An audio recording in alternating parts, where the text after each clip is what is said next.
Good evening, ladies and gentlemen. Tonight, we will be putting together a guaranteed winner on Underdog Pick'ems. The NFL season entries have been out for a little bit now, and a few weeks ago, I want to say maybe a month and a half ago, I came on here and gave some of my favorite season-long bets on sports books, and this was right before Underdog put out the season-long entries. So we're going to hop back on, and many of those who I talked about in the last episode are also in this slip, but we are going to deliver a 8-pick slip, and then we are going to also whittle it down to our best 5 entries. So we're going to do an 8-pick and a 5-pick slip here for NFL season-long entries. The 8-pick slip with a $10 bet is going to net us a few $100. So low risk, high reward here for some lines that I think are a little mispriced. So we're going to get into that right now on Player Profiler today.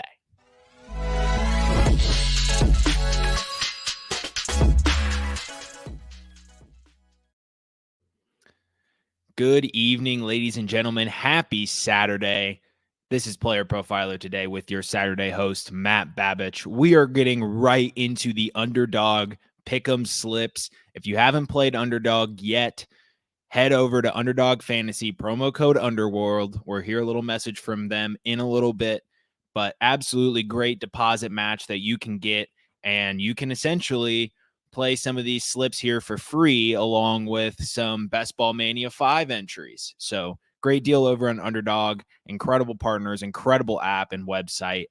So go check that out. But first, we're going to start with our first slip, and it's Devonta Johnson, higher than 825.5 receiving yards. Why? All right, so he cleared this number in 2020, 923 yards. He cleared this number in 2021, 1,161 yards. And he cleared this number in 2022 with 882 receiving yards. He would have cleared this last season if he had played 15 games at his pace. He played in just 13 games. First time in his NFL career that he's played less than 15 games in a season. So now he is going to be the number one target, the target hog on a better offense with a better offensive coordinator and a better quarterback. Carolina is going to throw a lot more, and they're going to play at a much faster pace this season under Dave Canales. And the Panthers could have went out and gotten a receiver with a much better profile, but they went and got Xavier Legette. So that helps Devonta Johnson. Jonathan Mingo, aging Adam Thielen, rookie tight end and Jatavian Sanders. There's not a lot of certified talent in the receiving core of the Carolina Panthers. And so Devonta Johnson gets a historically low number for him. We know him to be an 875 plus receiving yard type of player. He's going to be the primary target. And the reason for this price is likely because of not expecting the Carolina Panthers to take a massive leap this season. But even if they don't take a massive leap forward this season, even if they don't take a step forward at all, there is still plenty of opportunity for this to come to fruition. Adam Thielen is going on 34 years old. Last year, his route win rate was one of the lowest he's seen since Player Profiler tracked the metric. His age is declining, but he still had 1,000 receiving yards in this offense. So there's plenty of opportunity for Devonta Johnson to clear this line, and this is one of my favorite bets. If you're a listener of mine, whether it's here on the Dynasty Roundtable, you know I'm a big Devonta Johnson fan this year. He'll be in my written work. I have him covered in the draft kit. This is my flag plant of 2024. It is Devonta Johnson, and this line is too low by about 50 to 75 yards. So we're going to go higher on Deontay Johnson over 825.5 receiving yards. On to Pick'em number 2, and it's George Pickens. We're eating a little bit of juice here with only a 0.9x. So we're going to lower our return here just a little bit. But when we're talking season-long entries, we're talking a bigger slip. I do want some picks that I'm very, very confident in, and this is one of them. George Pickens over 4.5 receiving touchdowns. He's had 5 and 4 touchdowns in his first 2 seasons, respectively, despite only 15 total red zone targets across both of those seasons. He finished outside of the top 50 in wide receivers for red zone targets in each of those seasons. He now no longer has to worry about red zone target hog Deontay Johnson, and he now has first read Russell Wilson, as his quarterback, who provided Sutton with 18 red zone targets. That was 12th among receivers, and 10 touchdowns last season. 10 touchdowns. So we only need half of that production to go to George Pickens. I'm very confident with saying that the opportunity is going to be there. He'll hit 15 plus red zone targets this season. And so only half of that needs to come to fruition. And we know that Pickens is more of an after the catch threat than Sutton is. We've seen that across Sutton's career. He's a high ADOT guy, contested catch, deep ball guy. George Pickens is someone who can take a slant 80 yards to the house. So not only does he have that explosive playability where he's hitting 4 and 5 touchdowns in a season without significant red zone opportunity. Now we're going to give him significant red zone opportunity, and we're still expecting the same output for George Pickens. That doesn't make a lick of sense to me. I don't know about you. So this is not a pick that I feel like I have to put a large defense around. I think most people can get behind this. It seems like a low number. Again, we are eating juice, which is Underdog and the books telling us that they do expect this to hit. So why not take a little free 0.9x as we build a pretty massive slip here? We are going to get to picks 3 through 8 after this quick message from Underdog. This episode is made possible by Underdog Fantasy, and Underdog Fantasy is the leader in best ball. When you go to join an Underdog Fantasy best ball draft, it fills very quickly, especially now. It's Best Ball Mania season, baby. Best Ball Mania 5. I can't believe they're at Best Ball Mania 5 already. $15 million in prizes. They're giving out $15 million with $1.5 million to first. Playing in best ball leagues makes you better. It helps train you on player value and strategy. And Underdog offers a lot more than just best ball contests. They offer pick'ems. My new favorite, the golf pick'ems. But they have the NBA pick'ems, baseball pick'ems going on throughout the offseason. Hit the pick'ems, back to best ball, hit the pick'ems. So use promo code Underworld. Promo code Underworld gets you a 50% deposit bonus up to $250. So they've increased the maximum deposit bonus. It was $100. Now it's up to $125. When you get the Underdog app, use promo code Underworld and go draft your ass off. We are back with Player Profiler today. I'm your Saturday host, Matt Babich. We have just put in Deontay Johnson higher than 825.5 receiving yards and George Pickens higher than 4.5 receiving touchdowns. And we are on to pick number 3. And this is probably the least sexy pick we have, but it's a pretty low number. Bo Nix is at 2850.5 passing yards for the season. This would be the 7th lowest rookie quarterback output from a rookie quarterback with at least 200 passing attempts and 15 games played since 2000. It would slot right behind where Bryce Young finished last season. He was right around 2875. So this is also with an extra game in hand. Bryce Young played 16 games. So on a 17-game pace, even Bryce Young's output from last season was close to 3,000 passing yards. So if Nix plays 16 games He's going to come pretty close to this number. If he doesn't, we are betting on one of the worst rookie quarterback seasons we've seen in quite some time. We're talking, Jared Goff didn't play the full season, but we're talking Jared Goff 2015 level bad. And Sean Payton historically has been a much better coach than Jeff Fisher. Certainly a more offensive-friendly head coach than Jeff Fisher. So we get Sean Payton, who didn't really like Russ, didn't really want Russ, got rid of Russ, goes out and get his guy with Bo Nix, drafts his college teammate at receiver, goes out and gets a reliable pass catcher, a reliable role player in Josh Reynolds, and has a multitude of pass catching running backs in the backfield. So this is a pretty competent core of playmakers for the Broncos offense. Let's go to Carolina last year. Bad coaching, non-offensive friendly coaching. We had Adam Thielen, Jonathan Mingo, Chuba Hubbard, Miles Sanders surrounding this player. Hayden Hurst in spurts. Tommy Tremble.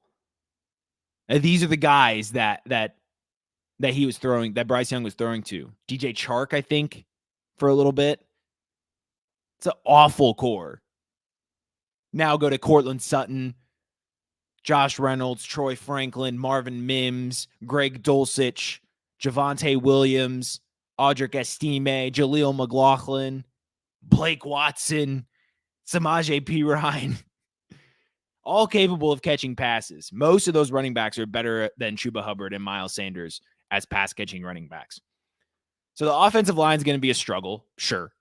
But they're going to be losing in a lot of games. They're going to play against a Raiders offense that's going to be improved, a Chargers offense that is at least going to maintain par, I think, given their output last year, given their disappointing season, and the Chiefs, who are the Chiefs. So they're going to be passing a lot because they're going to have to. Their defense isn't very good.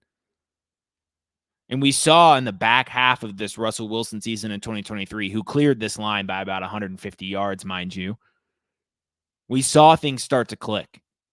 Now we get an improved offense. We might even get an improved quarterback. 2850.5 is, again, just a historically low output. If we're betting lower, we're betting on one of the worst rookie seasons that we've seen in quite some time.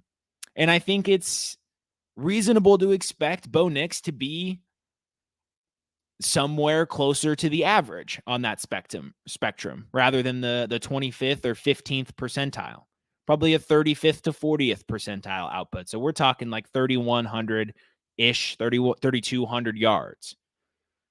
I think this line should be closer to 3,000, but with what happened to Bryce Young, that's kind of why this line is where it is. So it's not a sexy pick. It might be the person who sells. Let me know in the chat if Bo Nix is going to be the one to sell here. But I'm going to take Bo Nix higher than 2850 passing yards. On to pick number 4. We were out on him last year, but we are back in on him this year at cost. It's Calvin Ridley. His receiving touchdown line is set at 5.5. And I know I don't want to get too overexposed to touchdown numbers here. There's a lot of variance. But Pickens' number and Ridley's number are two that I absolutely love this year. So Ridley has cleared 5.5 touchdowns in every full season he's played with 10, 7, 9, and 8. And he paced to clear 6 touchdowns when he played 5 games in 2021. He had 2 through 5 games. So this is a historically known red zone target earner who has reached over 20 red zone targets in 2 of his 4 full seasons. He's now in Tennessee with one of the most aggressive quarterbacks in the NFL in Will Levis,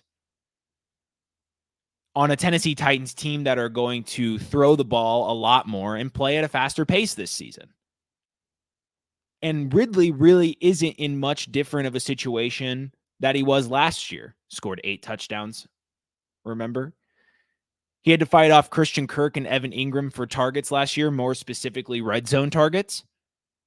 And he's going to have to fight off DeAndre Hopkins and Tyler Boyd.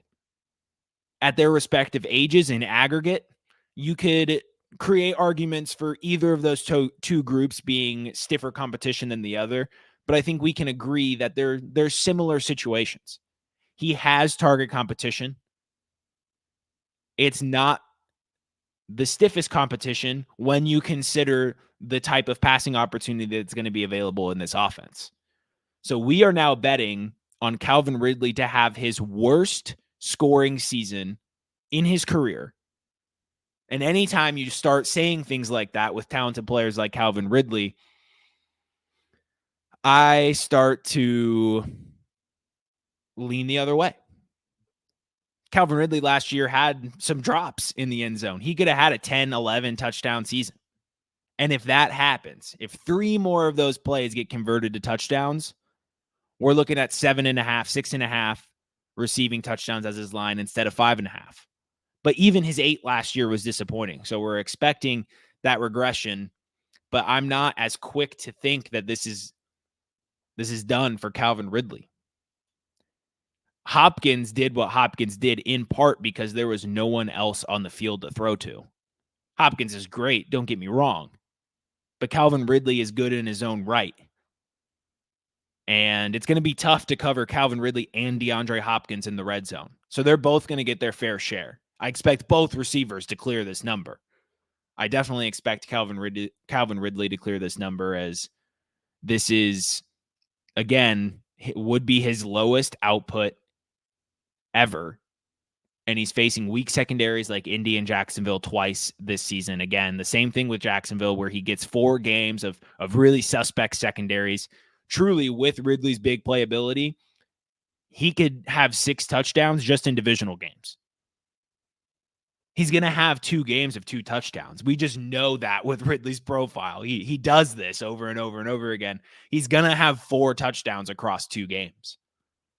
And so now you're just looking for 2 across the other 14-ish games that he's going to play next year.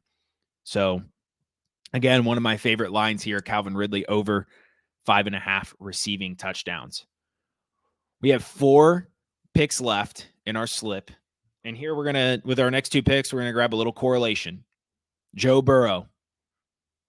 Joey B, over 4,050.5 passing yards.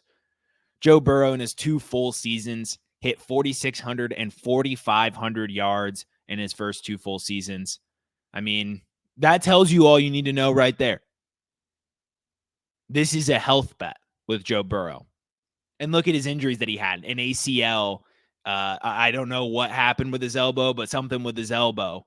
These are 2 kind of injuries where you're not putting the injury prone label on Joe Burrow for any means. They're just bad injuries that happen to happen. He happened to catch that variance. And so if Joe Burrow plays a full season, 15 games even, 14, 15 games even, he can clear this number.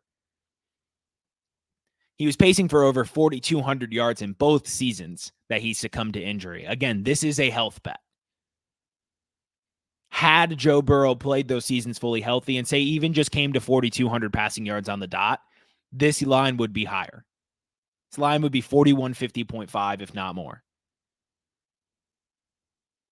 The Bengals may be missing Tyler Boyd and Joe Mixon, but that is also currently baked into the line. And don't sleep on the replacement ability of Jermaine Burton along with Zach Moss and Chase Brown in the aggregate. Not saying that those assets are as good as the ones they're replacing, but Jermaine Burton's a talented pass catcher who should be involved. He's going to help Joe Burrow. And Moss and Brown are capable pass catchers. Joe Mixon, it was never an efficiency guy. He always won on volume. So I'm not concerned about Joe Mixon leaving. I'm not concerned about an aging Tyler Boyd leaving. In my eyes, as long as T. Higgins stays on this team a full season, then this receiving core is not any different really than it was last year. Maybe even improved when you consider Mike Gesicki at tight end. Even if T. Higgins leaves, we saw him pace for 4,200 yards with T. Higgins and without Jamar Chase. So he can pace for 4,200 yards with Jamar Chase and not T. Higgins. I'm not concerned about that either. It's going to be a highly competent offense, and it's Joe effing Burrow. 4,050.5 passing yards. Come on. No shot. No shot. I'm telling you right now. He's going to clear this as long as he's healthy. That's the bet you're making, and I'm willing to make that bet. And similarly, we're going to bet on Jamar Chase for similar reasons. Higher than 1310.5 receiving yards. The books are tempting you to go with the receiving touchdowns. But I'm not falling for it. I'm not falling for that variance. So Jamar Chase did only clear this number in his rookie season where he hit nearly 1,500 yards. But he was also pacing to clear this number in his 10 games with Burrow last season. Remember that last season, the Bengals were the team everyone was picking to go nuclear. Jamar Chase, wide receiver 1 talks. Joe Burrow, 5,000 yards, 35, 40 touchdown type season. A lot of people were in on this, including myself, and I don't understand why we're not beating that drum again this year. I don't think the situation is as different as people want to believe that it is. Plus, from Jamar Chase's perspective, we already discussed why the possibility of T. Higgins leaving Cincinnati does not impact Joe Burrow at his current price. We can apply that same logic and say there's only upside for Jamar Chase. He cleared it in his rookie season with T. Higgins on the team. He was pacing to clear it last season with T. Higgins on the team. So if T. Higgins isn't on the team, there's only upside for Jamar Chase at 1310.5. They already lost known connections in Boyd and Mixon. And this is where I want to make sure people understand that I'm not double talking. Yes, Burton, Moss, and Chase are capable pass catchers to support Joe Burrow, for Joe Burrow to make good. But when we talk about target distribution, I am not predicting Jermaine Burton to step into this offense and all of a sudden grab the Tyler Boyd target share. That's most likely going to be distributed mostly between Higgins and Chase. Burton will get his. So the absence of those connections, while it doesn't hinder Burrow's upside because Burrow is somebody who makes his receivers better, Jamar Chase has a lot of upside because he doesn't have Tyler Boyd where he knows exactly where he's going to be on the field. That's now a rookie. So some of these chances are going to be funneled to Chase. Some of these slot opportunities for Tyler Boyd are going to go to Jamar Chase. Jamar Chase is going to get the CeeDee Lamb treatment from last season. And this is particularly true because we're already hearing that Chase is going to play a lot more slot next season. They're going to deploy him in different packages. They're going to try and get the most out of Jamar Chase. I'm telling you, this is the year. This is the year that Jamar Chase goes apeshit. This is the year that Joe Burrow pushes for QB1 despite not being a rushing quarterback. This is the year. And I don't understand why so many people who were saying that last year aren't saying it again. But I am going to bet on Jamar Chase over 1310.5 receiving yards. Admittedly, I am a little scared of it. It is one of the lines I'm a little more scared of, but I love it nonetheless. And we move on to Devonta Smith. Devonta Smith over 1,050.5 receiving yards. So this is mostly a bet on the Eagles getting better this season. They had no identity last season. They now have Kellen Moore as their offensive coordinator, who we know knows how to get the most out of his pass catchers. We saw what he did for Keenan Allen. We saw what he's done for CeeDee Lamb and receivers in Dallas. And so now Kellen Moore gets to lead one of the most offensively competent teams around the league when we talk about personnel. So pass attempts are going to go up. They're going to throw the ball. They're going to play at a faster pace. We know this from Kellen Moore's history. And then we go back and look at Devonta Smith's historical production. He's cleared this number in the past 2 seasons. In 2022, he had nearly 1,200 yards. with 1196. And then last season, despite, again, the Eagles being horrid on offense, had 1,066 yards and cleared this line. Dallas Goedert actually played more games last season than he did the year before. So that's the interesting. There's always the Dallas Goedert health counter argument, but he played more games last year than he did the year before. Although Goedert, many say, was never actually healthy all last season. But still, we're going to distribute this as the pass attempts and the pace of play goes up. So Devonta Smith is going to be a beneficiary of this new scheme because he is incredibly talented. He's a route runner savant. You can line him up wherever you want across the field, and he's going to expose the secondary. So Devonta Smith over 1,050.5 receiving yards. I don't expect any sort of efficiency change. This is just going to be a standard Devonta Smith season. Eagles are going to improve. He's going to get more targets this year than he has in prior years. And he's going to finish around 1,150.5 receiving yards. It's going to come down to the last couple of games. But the Eagles are going to be much better on offense, and that's going to bleed through into these stats. And so, again, we come here to what might be a sweat of a line. But even with where Devonta Smith is priced in fantasy, we're already expecting this line to hit. With where Devonta Smith is being drafted and amongst the receivers that are going near him in ADP, we are expecting that he clears 1,100 receiving yards. So not only is the fantasy market already on this line, the historic production is in his favor, and the offensive situation should improve. So those are all the aspects that you want to look for in a season-long bet. And it's exactly why we're taking Garrett Wilson higher than 1,200.5 receiving yards as our last entry. So Garrett Wilson had 1,100 and just over 1,000 yards in his 2 full seasons with abysmal quarterback play, 1,103 and 1,042 to be exact. And he now gets the best quarterback of his entire life. We look back to what Aaron Rodgers did with his number 1 receiver in Devontae Adams back in the day. He was regularly hitting 1,300 plus yards with one less game to play. This was before the schedule expansion. So we're looking at pushing 1,400 yards as a 200-yard discrepancy. Wilson is still far and away the most talented pass catcher on his team.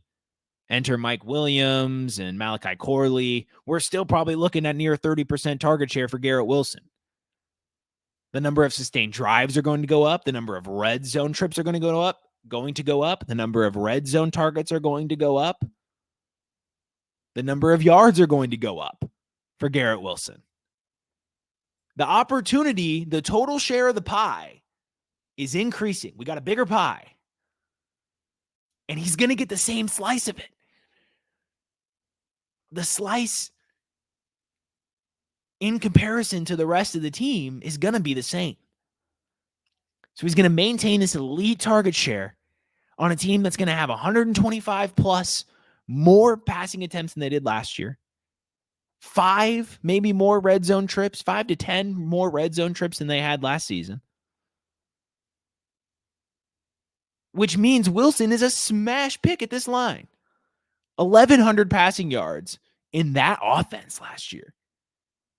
You're telling me that all he has to do is get another 100 receiving yards on the season with Aaron Rodgers? What is that in terms of a 17-game pace? Like 5 yards per game? 6 yards per game? That's nothing.